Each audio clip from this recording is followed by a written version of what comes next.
Welcome to the Windows Computer and Technology channel, and Microsoft Edge adds its security update for the week, today, April the 24th, and that means also that if you are using a Chromium browser, check out to make sure that you received the security fix for the week, as there was just one this week with no details really.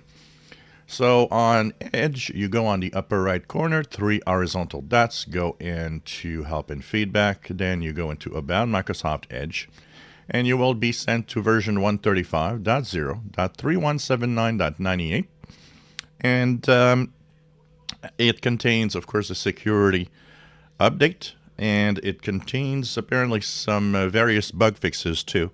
So apparently there are a few things they fixed at the same time on the Microsoft Edge browser. Remember, updating your software is always important. It's the most important thing you can do. It is really what keeps you safe. So check it out. Make sure that you update your browser.